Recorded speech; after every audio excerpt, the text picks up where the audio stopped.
So now you can start to see how our sleep quality, or lack thereof, can actually suppress the modulation, the production, and the activity of cytokines that actually help to regulate and improve our sleep.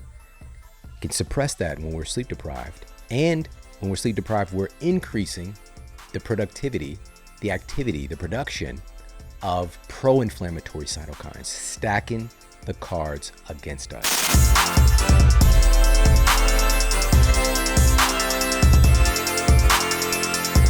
At a time when immune system performance is of the utmost importance, there's not actually a lot of data, clinically proven evidence on how to actually fortify and strengthen our immune system, especially in the age of COVID-19.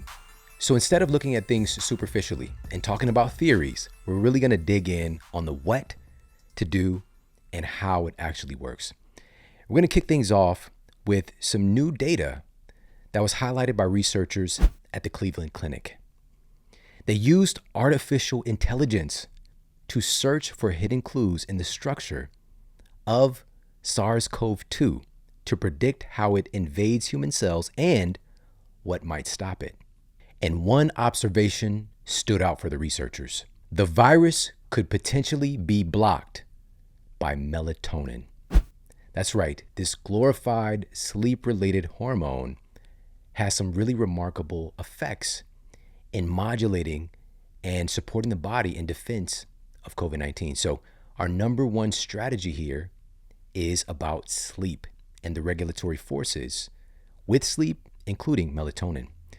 The scientists noted that it essentially acts as a moderator. Melatonin acts as a moderator to help keep our self-protective responses from going haywire, which this appears to be one of the primary issues taking an asymptomatic or a mild case of COVID-19 into something severe, is our own body's response in an overactive immune response. So melatonin appears to be a moderator, helping the body to mount an appropriate response when interacting with this virus.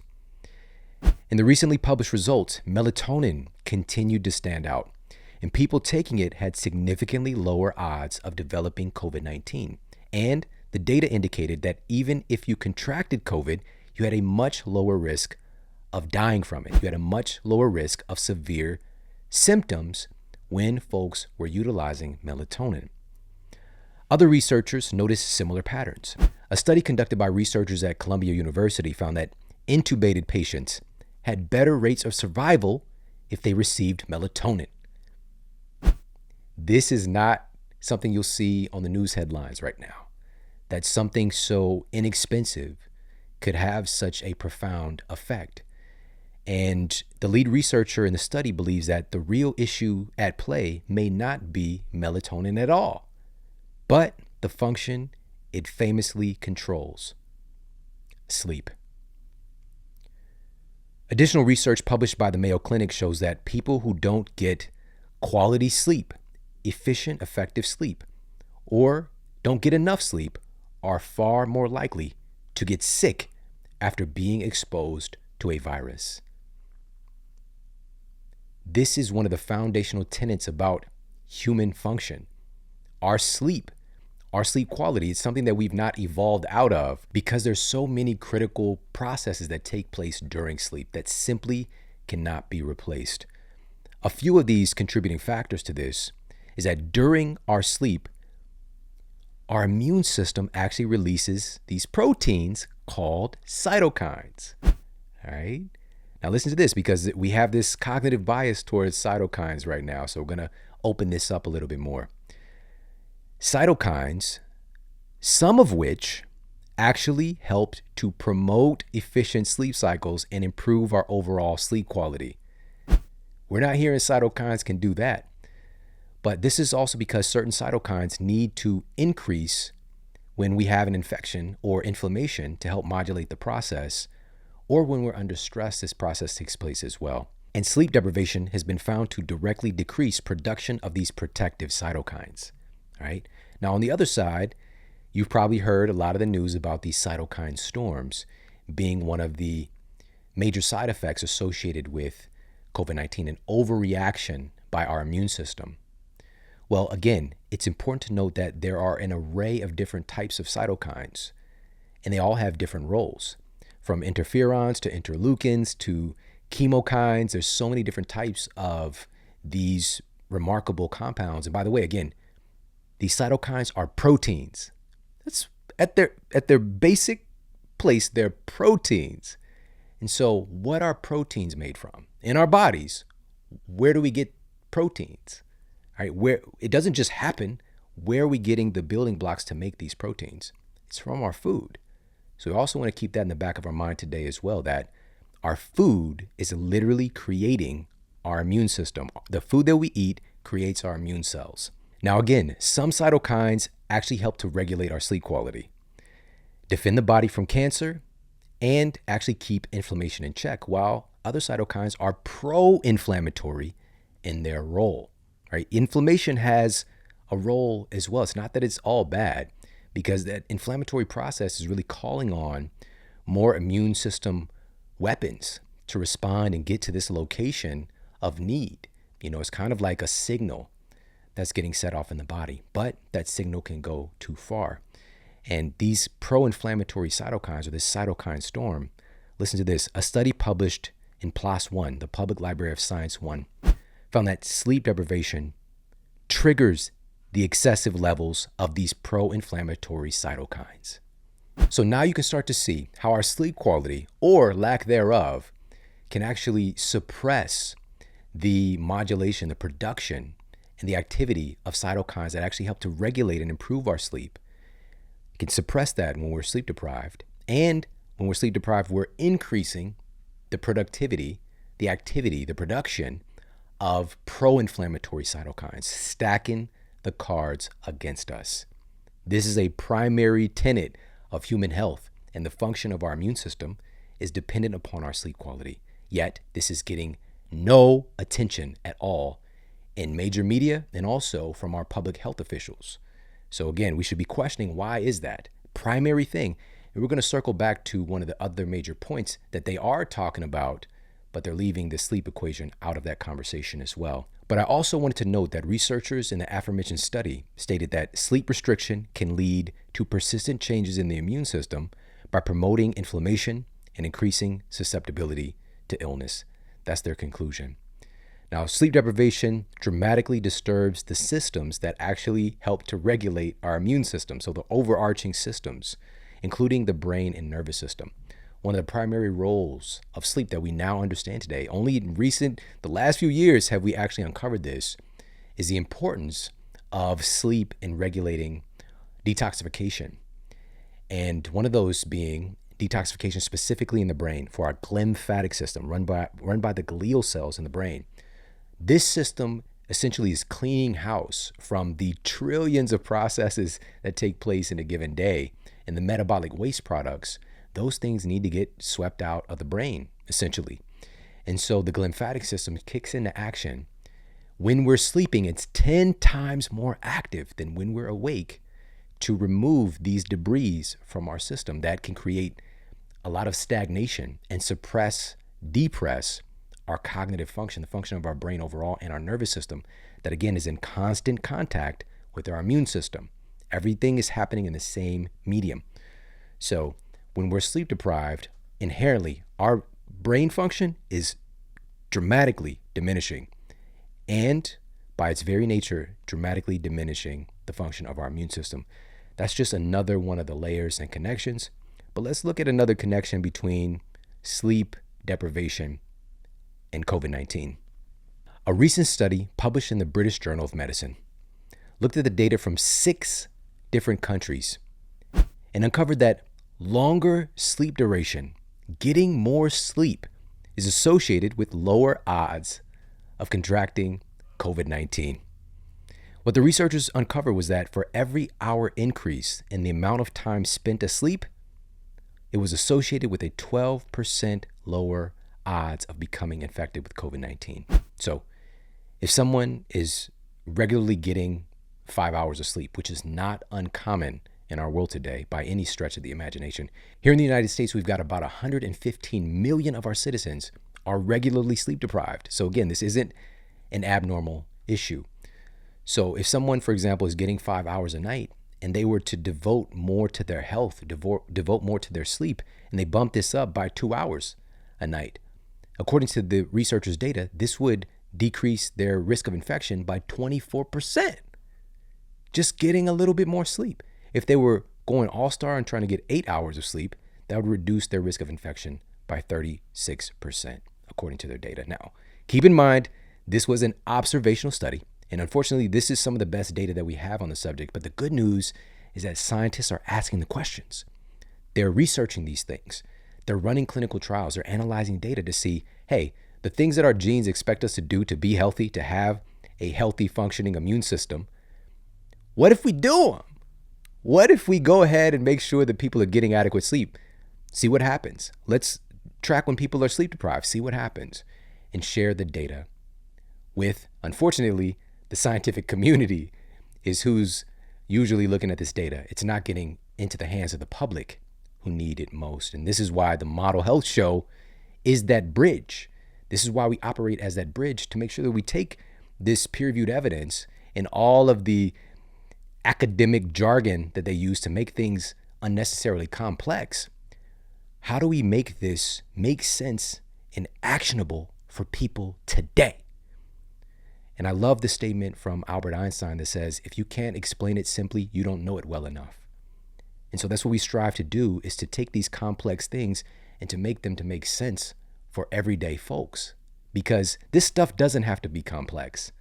Adding a lot of complexity creates more confusion. Adding a lot of complexity disempowers you. Adding a lot of complexity puts people in a position where they start to outsource their thinking to someone else. So with that said, I'm going to look at one more piece that came from this particular study, again, published in the BMJ. The researchers found that participants with documented sleep problems had an 88% greater odds of contracting a COVID-19 infection. Wow, almost 100%. All right, 88% greater odds. Sleep matters. It matters. It's always mattered, but right now it matters more than ever for us to just put some attention into it, because the regulatory force of our sleep far outweighs any other intervention that is being tossed around today. This is something our genes expect of us. Our bodies aren't necessarily telling us today that we're deficient in a new drug, but our bodies can tell us very quickly that we're deficient in sleep. So as you've seen, sleep itself is a critical regulator of immune function, but melatonin itself plays a major part in calibrating the immune system. A new observational study, this was published in PLOS ONE Biology, tracked the data of almost 27,000 people and found that melatonin usage is associated with a 28% reduced likelihood of a SARS-CoV-2 infection. Melatonin was an effective prophylactic, so protecting people for diabetics and other subgroups as well. But one that jumped out in this study was melatonin use in African Americans was associated with a 52% reduced likelihood of a positive laboratory test for SARS-CoV-2. And this was after adjusting for other factors like age, sex, smoking history, and various disease comorbidities. Melatonin jumped out. Now, this isn't about running out to go and gobble up all the melatonin out there. We want to look at first, how can we put ourselves in position for our bodies to do the thing that it's designed to do, which is to produce melatonin in copious amounts to help to regulate our immune system, our sleep, the list goes on and on. Melatonin also has well-established anti-cancer functionality as well. So it's not just a force that regulates our sleep. That's kind of putting it in a box, a very small box, when melatonin is a master regulator of our circadian system, our biological clocks, our clock genes that we have that have now been established. Melatonin is a regulator of our hormones, our endocrine system overall, our nervous system. Very powerful. So just to haphazardly start taking melatonin, maybe not the best idea for a lot of folks, but using it in an intentional way can be helpful. But number one, first and foremost, let's make sure that we're producing adequate melatonin in of itself. One of the primary ways that we're suppressing melatonin production is by being exposed to abnormal light. All right. Harvard researchers have uncovered what, again, this is passed around a lot today. A lot of people, quote, know these things, but are you doing it? Are you paying attention to this? They established that the light coming from our devices, our televisions, our laptops, our smartphones, do in fact suppress melatonin in the evening and increase cortisol in the evening. Essentially, the researchers found that approximately every hour you're on your device, you're suppressing melatonin for about 30 minutes. Right, so every hour we're on our device in the evening, suppressing melatonin for 30 minutes. So could this be one of the primary reasons behind our epidemics of sleep deprivation and abnormal sleep issues? It's definitely a big role player because, again, in our evolution, this is a very new thing. It's not to say we can't watch a movie or do some work or be on our phone, but we've got to understand what are the side effects. This is new. Our biology has never been exposed to these things until recent years. And we don't know the full ramifications. So it'd probably be a good idea to err on the side of a little bit of caution. Having a little bit of a screen curfew in the evening if melatonin is important to you, producing optimal melatonin, which is a master regulator of our health. Maybe give yourself 30 minutes. Just start with 30. All right. I'm not saying for you to, get off your devices 2 hours before bed and sit there and twiddle your thumbs, because for certain, if you go from being on your phone, like the last thing you do before bed is like look at your phone and like, give it a little kiss goodnight, and lay it down next to you, which is crazy in of itself. The amount of people who actually sleep with their phone. I know it's not you. Well, I know it's a couple of people. It's, according to the data, we're talking in the ballpark of maybe 40% of some populations, even upwards to like 80%. If we're talking about like teens. And so people are growing up with these habits and not understanding what it's doing to their health. So instead of doing that, and you suddenly try to be off your device for 2 hours in the evening, you're probably going to have really strong withdrawal. All right. And so just start with 30 minutes, just 30-minute screen curfew. Allow your body to naturally produce, because how melatonin, what the requirement is to produce melatonin is darkness. As the sun is going down, if we were living in a natural environment, our melatonin would start going up. Cortisol is going down, melatonin's going up. But in our world today, we can manufacture a second daytime by keeping these artificial lights on, beaming in our eyes and on our skin. So, but I love our tech. Like, we couldn't do this without it. But we want to make sure that we are intentionally running these things and they're not running us. All right, so that's one, is having a screen curfew, really helpful for fortifying and supporting melatonin. Second tip is to make sure that we're getting some sun exposure during the daytime. That sun exposure actually helps to increase our body's production of serotonin, which serotonin is a precursor for melatonin. And also sun exposure during the day has been found to dramatically decrease cortisol levels in the evening, which cortisol is really an antithesis of melatonin. If cortisol levels are kind of dominating, it's going to press melatonin down. And the opposite is true as well. So there's just a couple of real world, simple, free tips that we can utilize, and also using some protection on our screens. So getting yourself Flux on your desktop and laptops. That's f.lux is a free app that kind of pulls off the most problematic color from your screen. You can set it at a certain time. You can set it to your time zone. I've been using it for, I don't know, probably at least 8 years, I believe, 7-8 years.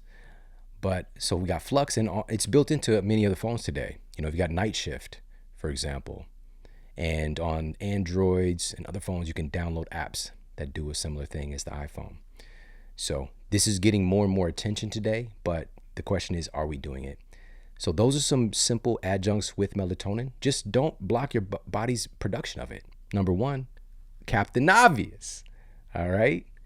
But we also don't want to negate the fact that seeing the clinical role of melatonin in the research might be something for folks to think about, especially if they're trying to get on a healthy sleep regimen, if they're changing time zones, those type of things, or if they just need a little bit of assistance, if they're not in a great state of health, maybe adding a little bit of melatonin can be a great intervention. But we want to make sure that we're doing it in the most efficacious way possible, Ideally, we want to make sure that if we are using melatonin, that it doesn't have any binders, fillers, any of these nefarious ingredients that are in a lot of supplements. You want to make sure that you're getting your supplements from companies that do stuff the right way. They're going the extra mile to make sure that they're not delivering toxicity along with the good stuff that you're trying to get. And also with melatonin, it's a great idea to have something that's in liquid form. And the one that I use, and I travel with it, so I don't often use melatonin, but except if I'm like changing time zones, that kind of thing, it's actually been found to help to reset and recalibrate the circadian clock and helping people to get back kind of locked in their time zone quicker by having a little bit of melatonin. So the one that I use is an instant melatonin spray. So taken sublingually, so you spray it under your tongue. That's what I do. And I just hold it there for a little bit, and it's going to get absorbed rapidly through the tissues in the mouth. And there's going to be, a little bit left over, but if we're just swallowing a bunch of capsules, we might lose some in the digestive process. But this is why I love the instant melatonin spray from Onnit. Again, no binders, no fillers, no nefarious ingredients. And it's easy to travel with, and it's pretty inexpensive too. So pop over there, check them out, especially if you're going to be utilizing melatonin, utilize this melatonin. It's the best. Again, that's onnit.com, onnit.com/model. Now we're going to look at, again, this is one of the clinically proven ways to fortify your immune system in the age of COVID-19. This next part, and this is still with sleep because this is important, is looking at the mandated intervention right now and the role that sleep actually plays in its effectiveness if done, again, in an efficacious manner that was really about health. This would be paid attention to. A review of multiple studies published in the American Journal of Infection Control titled "Lack of Sleep Can Jeopardize Vaccine Effectiveness" highlights yet another component of real health that's ignored in our current culture. The study, along with several others, this isn't the only one, suggests that vaccine effectiveness against infectious diseases may be impaired significantly in sleep-deprived individuals. To take this a step further and look at some specific numbers, researchers at the University of California, San Francisco, UCSF, found that sleep-deprived individuals who were sleeping less than 6 hours per night were over 11 times less likely to be protected by a vaccine than those who got adequate sleep. Not 2 times, not 5, 11 times less likely to be protected by this particular intervention. No study is perfect, of course, but these numbers should be at least a little bit unsettling and spark more advocacy around sleep wellness. But that's not the case right now. And that's why we have to make it the case, because it's hardly getting a word from health professionals, for people who are out here, recommending get your donut, get your injection. They're not talking about sleep. They're not talking about the fact that you can dramatically depress your response to this intervention if you're not sleeping well, and wonder why we're having the problems that we're having right now. Things aren't working out. But again, we got to keep in mind the media charades is making people point the finger at each other and not looking at the lack of integrity in the interventions themselves. So one of those interventions, critically important, our genes expect from us, every single cell in our body, our DNA expects to function normally. Every single one of our immune cells requires adequate sleep. So that's number 1 on our list. Now we're going to move on to number 2 on our list of 8 clinically proven ways to fortify our immune system in the age of COVID-19. And the next one is the connection between dehydration and COVID-19. A collaborative analysis conducted by researchers from Arizona State University, Harvard Medical School, and UCSF detailed how suboptimal hydration in the weeks before contracting COVID-19 is a significant risk factor for severe outcomes like death. That's severe. The review analyzed experimental, clinical, and epidemiological evidence that suggests that chronic suboptimal hydration in the weeks before infection might increase risk of COVID-19 mortality in multiple ways.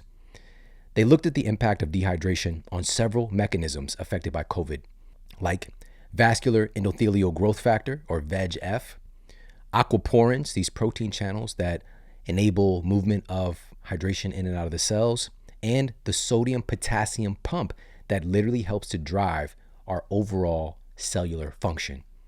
So they analyze all these things. Now, the next part of the analysis, and this is critically important to know, is how SARS-CoV-2 is able to enter into human cells in the first place.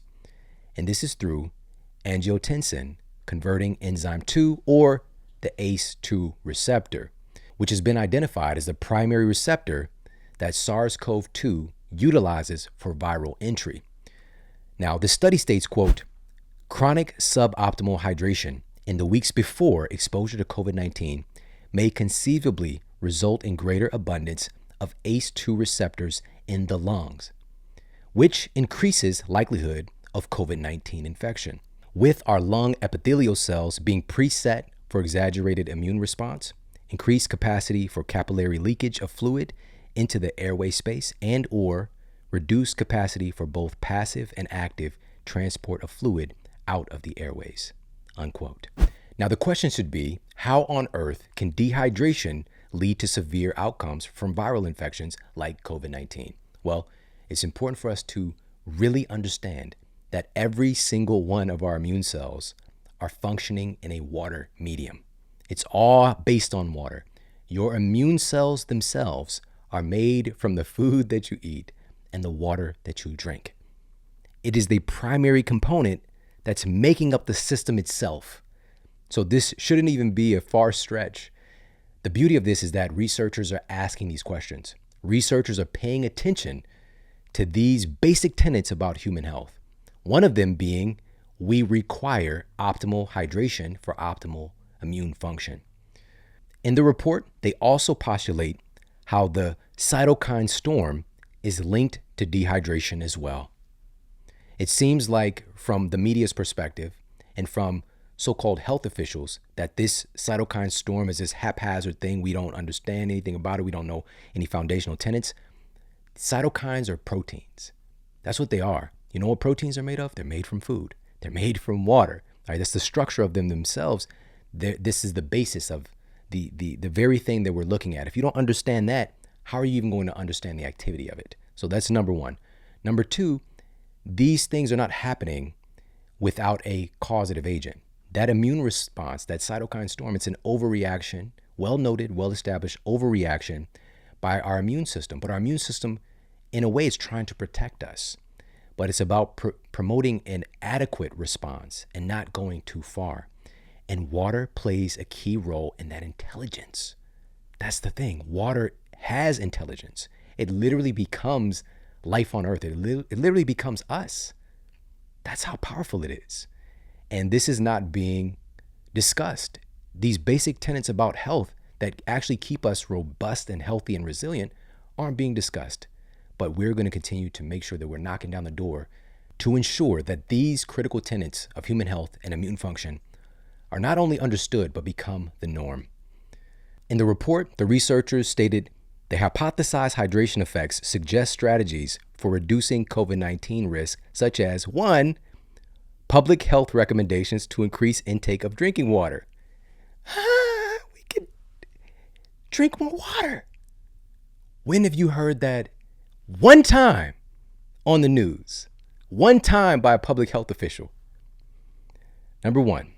Number 2, they recommended hydration screening alongside COVID-19 testing. Sounds like a good match. Can we do that at least? You know, when folks are getting delivered this new medication, giving them a recommendation to also make sure that they're getting adequately hydrated, because it's the very basis of our immune function.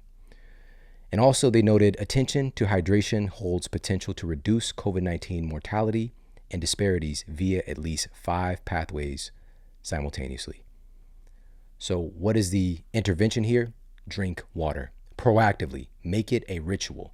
I'm a big proponent of first thing in the morning, when you get up, taking an inner bath, right? We take an external bath, right, to get ready for the world, or an external shower, but isn't the inside more important? Health is from the inside out. And when we're sleeping, that's likely the longest time that we're going without hydration for a lot of folks. And there's a tremendous, I'm talking again, trillions upon trillions of metabolic processes taking place that are accumulating waste. There's a lot of metabolic waste that need to get removed from our system. And you'll probably notice in the morning, urine is more concentrated, and we're helping to flush these metabolic wastes out when we drink water to start the day. Plus, we get this added benefit seen in peer-reviewed evidence of something called water-induced thermogenesis, where we get this metabolic boost from simply drinking water. In the study, the one that I'm talking about, 17 ounces was that barometer. So drinking somewhere in the ballpark when you first wake up in the morning, within that first 20 minutes, ideally, somewhere in the ballpark of 15 to 25, that's where I'm at, 25, maybe even 30 ounces of water, depending on your makeup, depending on your needs, to start your day by getting your body hydrated before the busyness of the day takes over.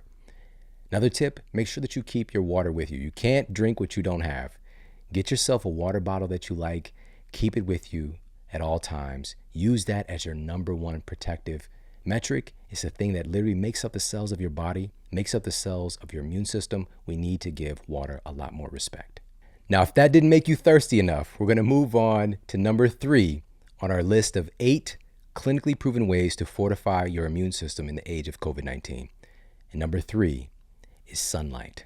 A study published in the Journal of Virology affirmed that sunlight, or more specifically, UV radiation from the sun, is the primary natural virucide in our environment. Killer of viruses. All right. Side means to kill. So this is already established. But now we've got a new study looking directly at sunlight and COVID-19. In the study titled Simulated Sunlight Rapidly Inactivates SARS-CoV-2 on Surfaces. This was published in the Journal of Infectious Diseases. And the researchers simulated sunlight, and it found that it rapidly inactivated SARS-CoV-2 that was suspended in either simulated saliva or culture media on surfaces. Pretty remarkable stuff. Again, scientists are asking these questions. Hey, can UV light, can sun exposure have an impact on reducing the infectious nature of SARS-CoV-2? Is there anything else? Is there something helpful in our environment against this thing that has created so much unrest in our society today? Now, getting sunlight would require you to go outside. All right. Now, there's been a massive wave of fear about even going outdoors. And I talked about this literally over a year ago because the data exists. But these are not the messages that are getting promoted, messages of logic, of rationality, of real health in major media and by our public health officials. But that's why mediums like this are so important. So if we're going outside, what's the risk of contracting a SARS-CoV-2 infection outdoors? Well, again, I shared this over a year ago. Scientists at the International Laboratory for Air Quality and Health at Queensland University of Technology stated, quote, "Outdoors is safe, and there is certainly no cloud of virus-laden droplets hanging around. Firstly, any infectious droplets exhaled outside would be quickly diluted in outdoor air. So their concentrations would quickly become insignificant. In addition, the stability of the virus outside is significantly shorter than inside. So outside is really not a problem. It's safe to go for a walk and jog and not worry about the virus in the air," unquote. This message of rationality and curbing fear during a time when so much fear is being propagated and helping to eliminate the fear of just going outside and getting fresh air and not being worried about people walking by you on the street suddenly infecting you with SARS-CoV-2. This message of rationality and peace and logic, again, it's not a part of the societal norm as far as what's in popular media. But trust and believe there are millions upon millions upon millions of people who are abiding by this science. There's only one type of vanilla, one-size-fits-all tunnel vision science that's being spoon-fed to our citizens right now. But in reality, there's a vast array of peer-reviewed evidence demonstrating from all sides a wealth of different, quote, science. But for me, and what I would implore you to do is like, let's look at where's the majority. What's the majority of evidence say, whether it's an inconvenient truth or not, and utilize our insights from there. Because literally here we are well over a year and a half later. And literally, I just went for a walk a couple of days ago, and I'm just walking down this very open air, wide block. I'm walking down, and a woman is walking along with her friend. They're chatty Cathy's chatting it up, and they see me. Boom, mask on. Boom, hit the grass. They're in the grass. All right. We're outside. Is that based on logic? Is that something that's actually rational for a human to do? To see, because what they're doing, especially if I'm not aware of my own psychology, it's telling me that I am something to fear. It's telling me that I can hurt this person. It's telling me that they don't trust me just to breathe the same air. Now, again, there's a very complex situation going on our planet today that can breed some irrational fear. But here we are again. I live in LA. We're still doing this? We're still with the mask outside when you see somebody? Are you kidding me? How has it worked out for us? The mask compliance here, contrary to popular belief, top in the country, all right, towards the very tip top of the country, but even with the interventions, the case is still skyrocketed. We've done master classes on the effectiveness of masks, and I'm the biggest proponent. I was going into the data to find out what are the best masks, what are the most efficacious uses, but the data showed that the story was so much different from what was being propagated in the media. So I implore you to make sure to check out. And if you're watching this on YouTube, you can click the video and watch it at the end of this episode. And if you're watching this on YouTube in particular, because you won't be able to see this documentary that I did anywhere else, go to themodelhealthshow.com/mask facts. Again, that's themodelhealthshow.com/mask facts. So the documentary film is there, and also all of the studies. You actually get to go through and see them for yourself, and especially today, seeing is believing. So again, are we operating on logic, or are we operating through fear? And what can we do to help to abate this fear and help to dissolve it in our population? Because we know that fear is also one of the biggest risk factors. According to a study published by the CDC, over 540,000 test subjects, COVID-19 patients, studied. Over 800 U.S. hospitals found that the second leading risk factor for death from COVID-19 is anxiety and fear-related disorders. What's happened with our levels of anxiety and fear the past year and a half? They've skyrocketed, and it dramatically suppresses our immune system function should we come in contact with all manner of infectious diseases. It's suppressing our body's response. So I just wanted to share that piece to implore you to, if you can, make sure that you're getting adequate sunlight in a safe and smart way, of course, but it's of the utmost importance. It's one of the things, again, our genes expect us to get sunlight. All right. Without the sun, there'd be no us. We wouldn't have life on this planet. So it's enabled us to be the humans that we are today. It isn't suddenly this bad guy or outside is bad. That's just illogical. And this doesn't mean you got to go and, go to some massive events and things like that if you're uncomfortable with it. But going outside and walking at this point, let's just put on our logic pants. All right, let's put the logic pants on and go out and get some fresh air. Now, it's not just the sunlight itself, but the researchers in another study looked at the UV ability to deactivate SARS-CoV-2, but also its ability to increase our production of vitamin D. There's research that's published in the Journal of Investigative Medicine found that vitamin D can actually modulate the innate and adaptive immune responses, and deficiency in vitamin D is associated with increased autoimmunity as well as an increased susceptibility to infections.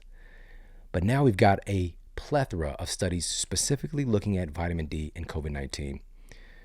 A peer-reviewed study published in Scientific Reports took a set of people with confirmed cases of COVID-19 who had no symptoms at all, this was group A, and tested their vitamin D levels versus a group of people with COVID-19 who were suffering from severe symptoms.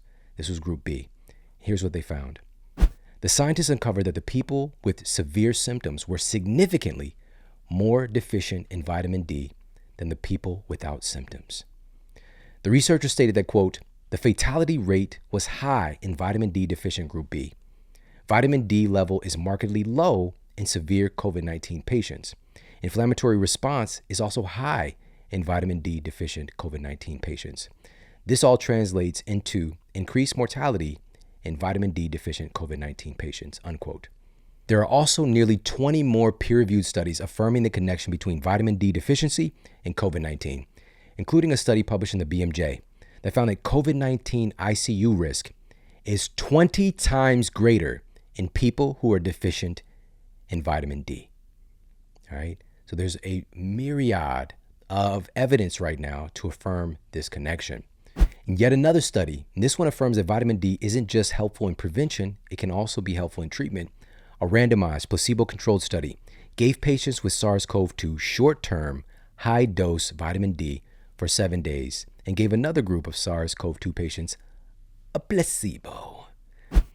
What the researchers uncovered was that a greater proportion of vitamin D deficient individuals with SARS-CoV-2 infection turned SARS-CoV-2 negative faster, with a significant decrease in inflammatory biomarkers when they received high-dose vitamin D3 supplementation.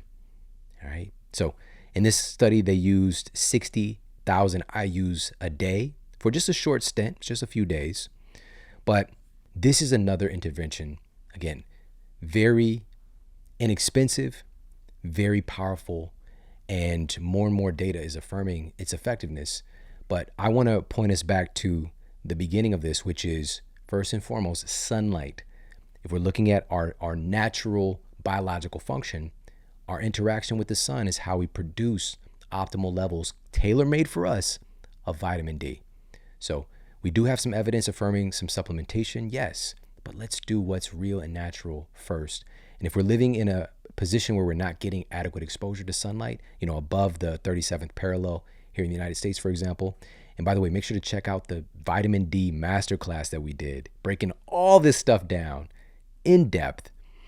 And also we're talking about various foods that have vitamin D. And also, again, this is a place for supplementation, but vitamin D is a fat soluble, really a steroid hormone. And the medium that a lot of vitamin D supplements use is really crappy, oxidated, nasty, rancid oils. All right. It's just not good. So providing the vitamin D we're looking for with some low quality adjuncts, and that's just not okay. So for my vitamin D supplementation, I'm looking towards, again, that sprayable liquid format.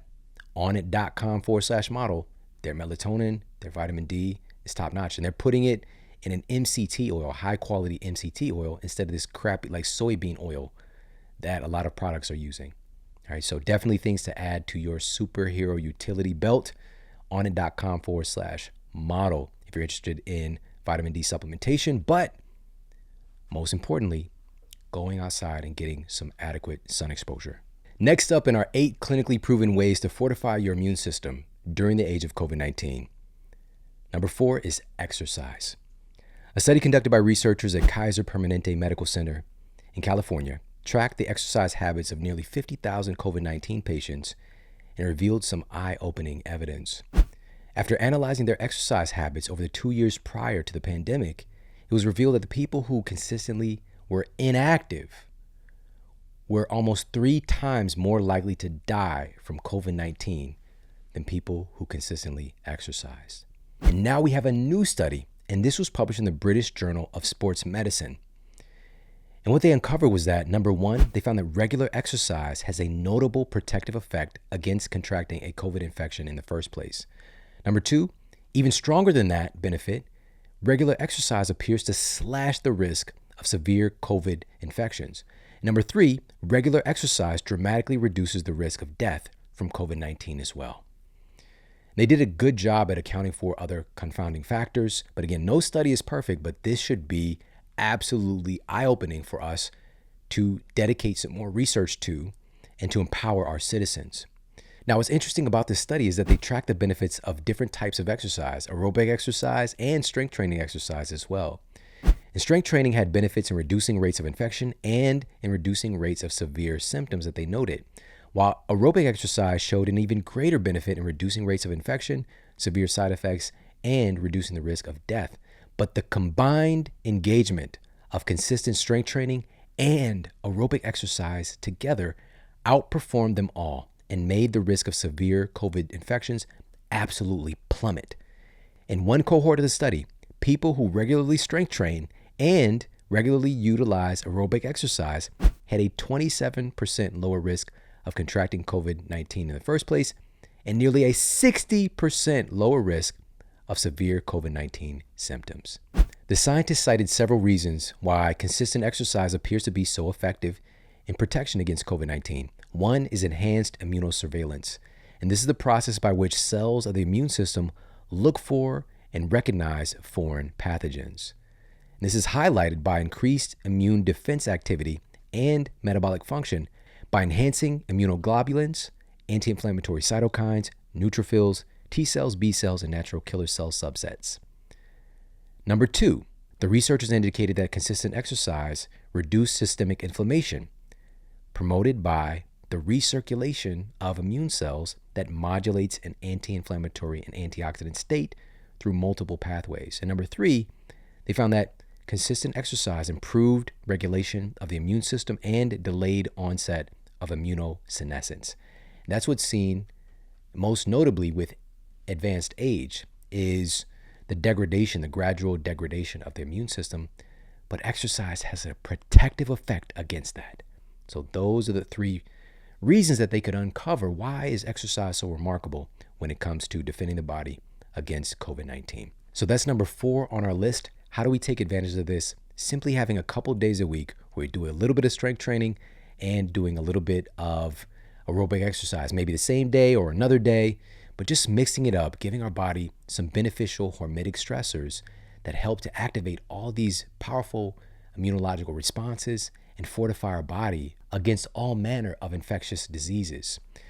And so one of the most notable ways of getting some of these benefits is seen in walking. This is via researchers at Appalachian State University found that simply going for a short walk immediately boosts our immune cell parameters, most notably for our neutrophils and natural killer cells, which are very effective at killing SARS-CoV-2 infected cells, specifically those natural killer cells. So really simple stuff. And again, if we're seeing a system that is truly acting in integrity, when they're mandating people to take a new drug, when they're coercing people, when they're incentivizing them with fast food and with money to do this, they could be, if they were operating from ethics and integrity, also make sure and advise them to make sure to get a 20-minute walk in each day. This is going to dramatically improve your immune resilience, dramatically, right? If they can use their authoritative power, that authority figure perspective that so many people are carrying, that they have the answer, and use it for good with things that are clinically proven. We're talking decades of research, and also not just decades of research, but millions of years in our DNA. Our DNA expects us to move. And when we don't do it, disease happens. So very simple tenets to add into the mix here. More than ever, I want you to get stronger physically, mentally, spiritually than you've ever been, so that you can face the challenges ahead with ease and grace. Get stronger. Make sure that you're taking advantage of this powerful player when it comes to fortifying your immune system.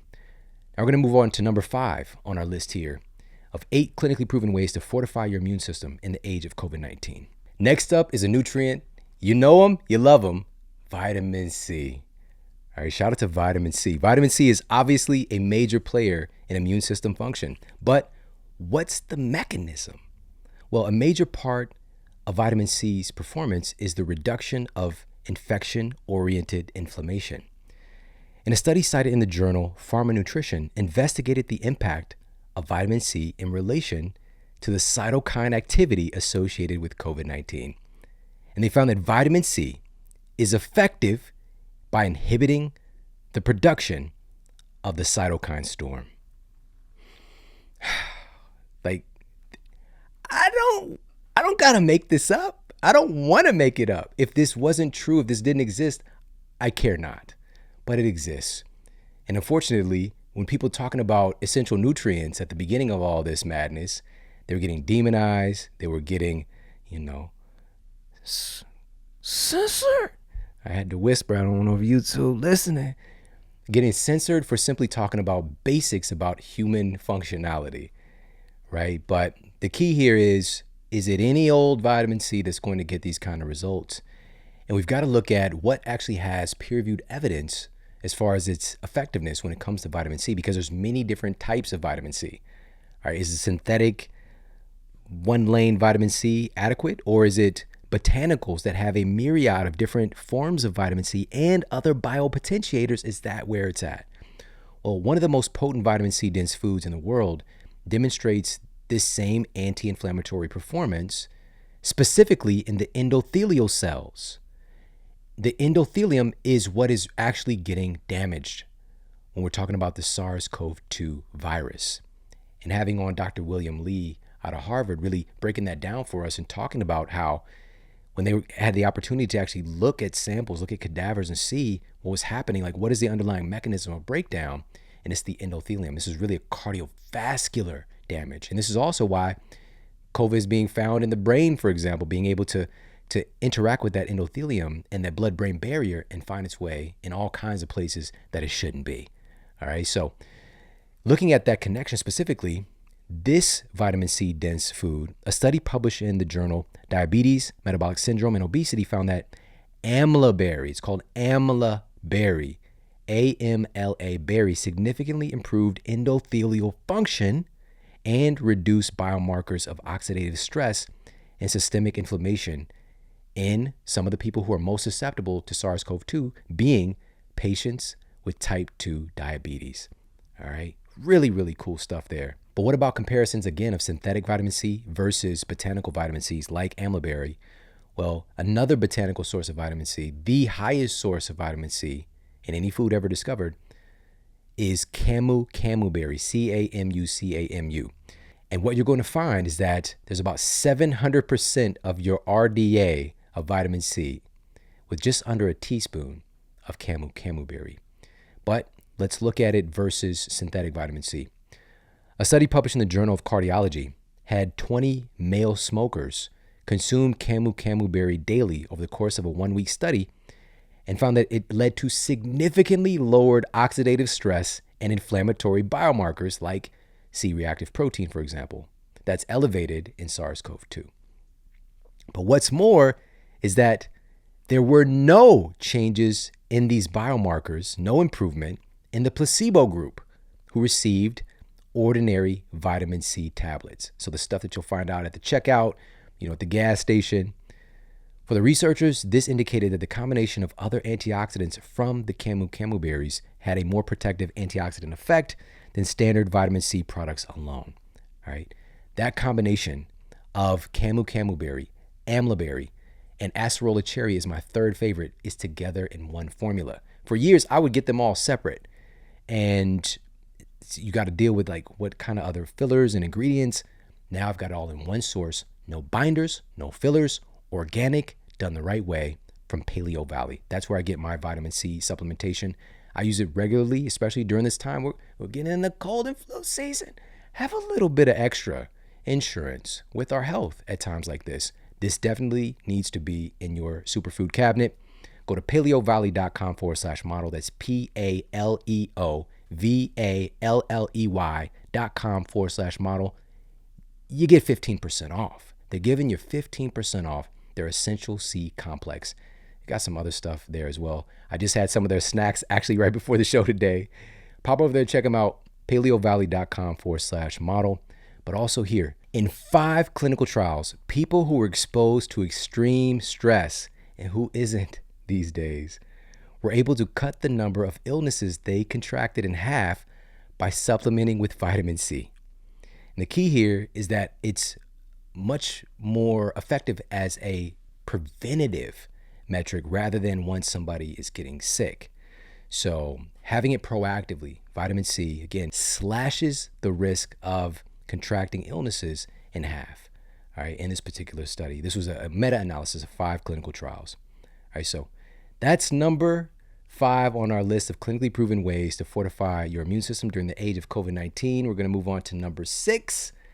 Number 6, this is critically important right now at fortifying our immune system, is proactively managing our stress, proactively having stress reduction modalities in our life. We have to get parasympathetic.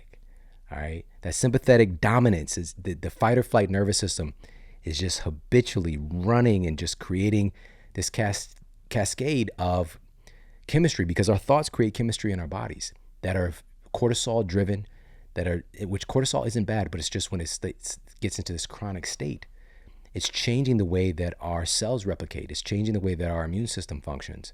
And again, as mentioned, this study, will put it up for everybody to see if you're watching on YouTube, published by the CDC, an analysis of over 540,000 COVID-19 patients from 800 U.S. hospitals. They found that the number 1 risk factor for death from COVID-19 is obesity. Well established, doing nothing about it, of course. But the number 2, second leading risk factor for death from COVID-19 in this massive analysis, the second leading risk factor was anxiety and fear-related disorders. I talked about this back in April 2020, early. You can go back, check the track record. April, May, I was saying, hey, listen, all of the fear that's getting propagated, it's going to create a significant suppression of our immune system function at a time when we need our immune systems functioning at their best level. Do we not understand how our mind and our thoughts influence, dramatically control our immune system at this point? I thought we had this down, guys. I thought we knew this.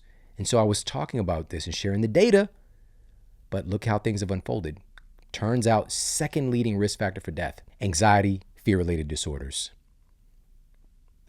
I didn't want this to be the case, but I could see this coming from a mile away. I could see it coming. We're not respecting how our bodies are designed, how our minds are designed in fortifying and supporting human health.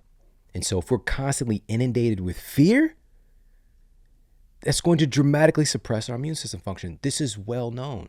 So we have to take back control of our minds and also, in this instance, proactively engage in stress reduction strategies.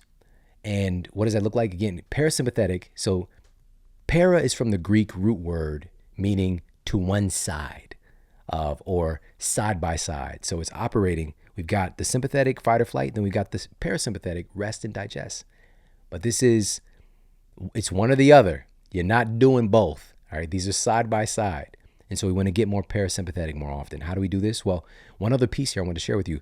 This was a study published in the peer-reviewed journal Stress and Health, found that there's a significant correlation between the capacity of individuals to deal with stress and their natural killer cell activity. Folks who don't cope well with stress have significantly lower natural killer cell activity. So again, this isn't theoretical. This is a fact. So what do we do? Well, right now, more than ever, we've got to really get in touch with being more human, more than ever. Despite what the media is telling us, we need to be more human. We need to have fun. We need to connect. We need to laugh. We need to express ourselves. We need to express our heart. We need to have healthy conversations. There's so much negativity that you can easily be a part of. We've got to balance that stuff out. As a matter of fact, I would implore us to make this the dominant thing. So, for example, researchers at Brigham Young University conducted a study of IBM employees and found that simply sitting down for a family meal helped study participants to reduce tension and reduce stress from their long work hours at the office. We know this, but the data indicates it as well. So getting together with family, sitting down for a meal together. This is a place, it's a unifier, the dinner table or the lunch table, having lunch with somebody. I just had lunch with a friend yesterday. Shout out to Nick Ahmed from the Arizona Diamondbacks. 2-time Gold Glove winner, but what a great time. Sit down, connect, have some great food. It's good for the soul. Another study. What else can we do here? So simply eating meals together and talking, hanging out. This study was conducted by researchers at Indiana State University School of Nursing, found that laughter is able to reduce stress and improve natural killer cell activity. Use this. You have permission to use this. Connect with people who make you laugh, who make you feel light. Watch. I know it's a lot of like dark and dreary stuff to check out. The top podcasts out there have to do with murder. That's like the most popular thing. I'm educating the masses, empowering people, education. Murder's most important though. It's crazy. If you're super into the murder podcast, no disrespect. But we've got to have some balance here. We've got to have some joy. We've got to have some laughter. We got to give ourselves permission to, watch funny movies or, follow people who make you laugh.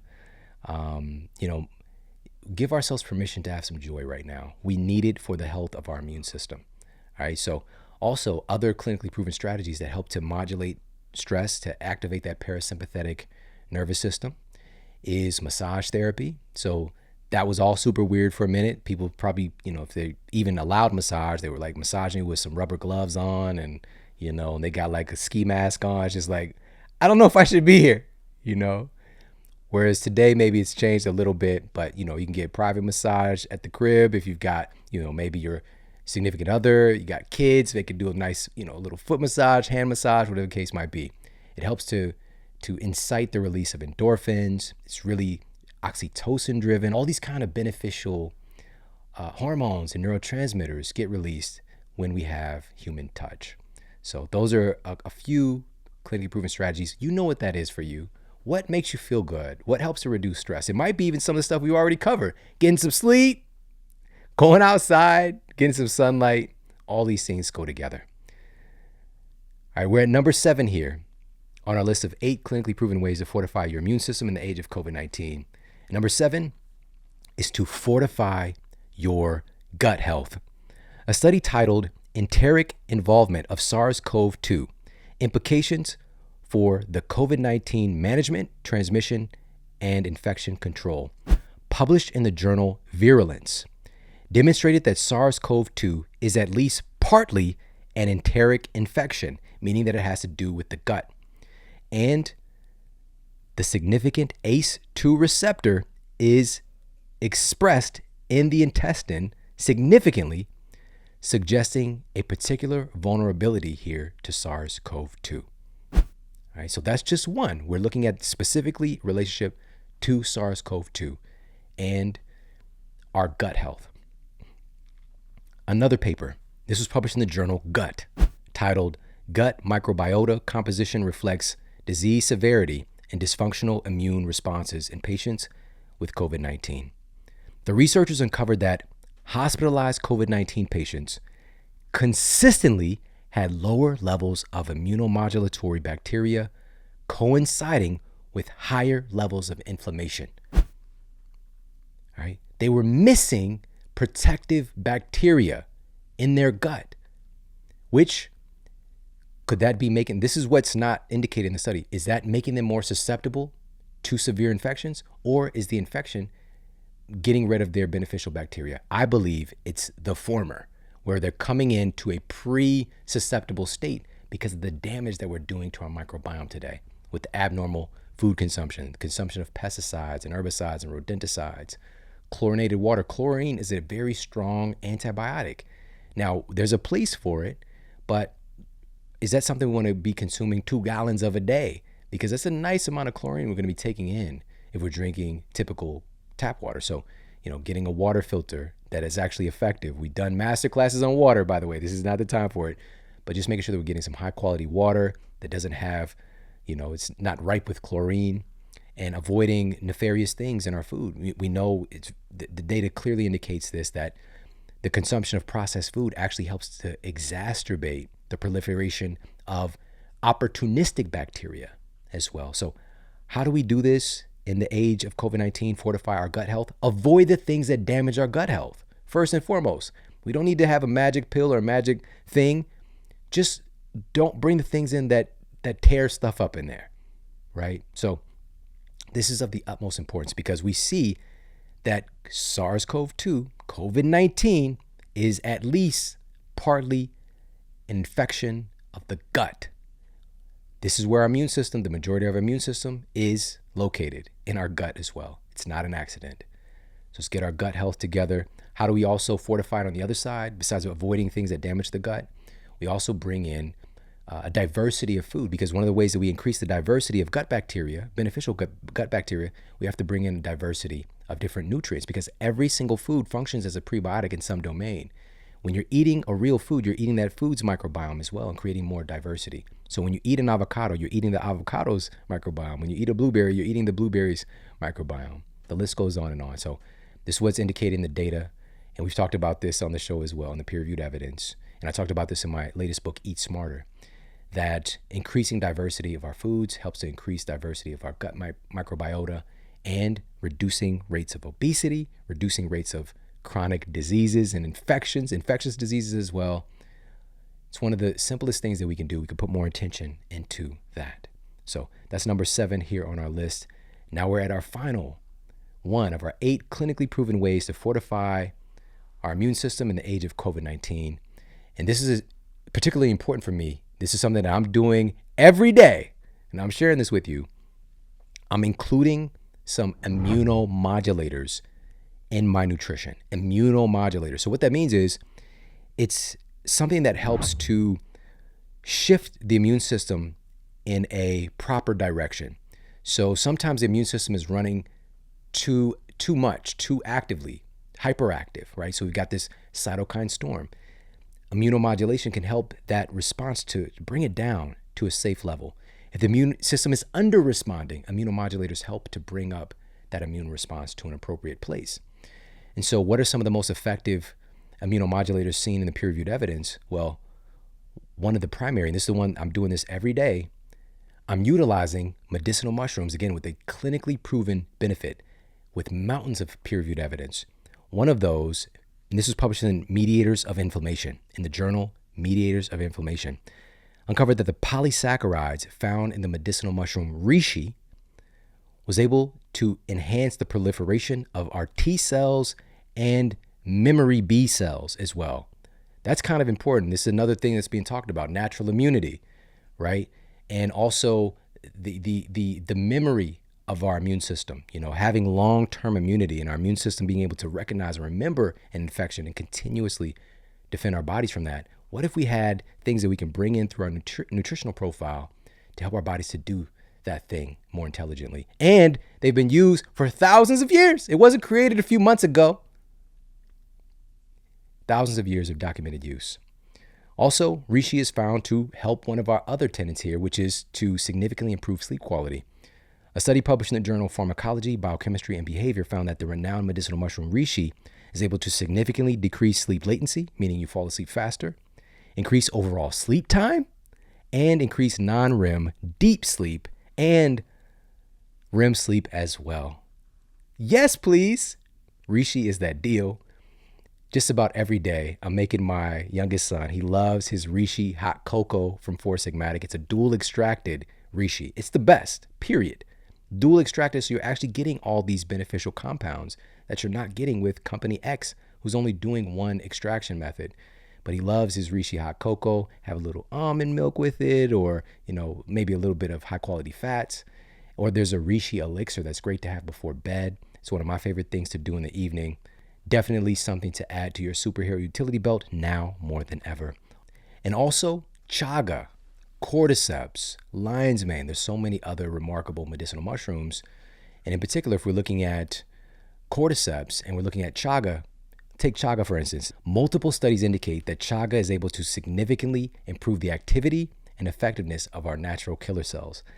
Also, it's probably the highest antioxidant substance discovered that humans have consumed for, again, thousands of years, and has been found to increase superoxide dismutase in the body, which is a natural antioxidant enzyme produced in the body that plays a significant role as a free radical scavenger. essentially helping to act as a quote bodyguard, protecting our DNA from damage, and helps reduce the workload placed on the immune system. Again, yes, please. So they've got chaga in a wonderful organic coffee combination with cordyceps, which is great for the lungs. A lot of great evidence on the benefits with cordyceps in the lungs. So, or you can get the elixirs themselves, whether it's chaga, cordyceps, lion's mane, etc. Head over to foursigmatic.com/model. That's FOURSIGMATIC.com/model. And you're going to get 10% off all of their incredible medicinal mushroom formulas, their elixirs, their coffees, hot cocos. Definitely check them out.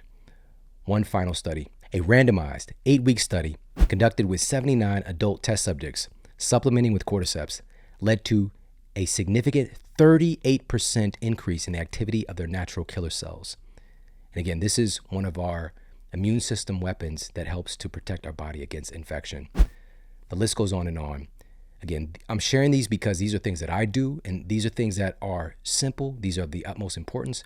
We don't have to do all of them, but we definitely need to do at least a few of these things. We covered the importance of simply getting more access to sunlight. We covered the importance of hydration and the peer-reviewed evidence linking dehydration to severe outcomes from COVID-19. We covered the importance of maintaining healthy sleep quality. We covered the essential nature of vitamin C, again, for many years touted as critical for immune function. Why not now? Why suddenly isn't this being talked about? We covered the critical need right now for us to help to modulate our stress and some strategies for that. And also we talked about fortifying our gut health. So these are the 8 clinically proven ways to fortify our immune system in the age of COVID-19. We went through a tremendous amount of peer-reviewed evidence today, and you can get access to all the studies at themodelhealthshow.com. And of course, make sure to check out the YouTube video so you can see some of the studies as we're going through them. Hey, if you like this video, make sure to check out this video right here to up-level your health today. Now, vitamin D is primarily produced in the skin in response to UVB radiation from sunlight. And of course, we know that it can be absorbed through the food that we eat.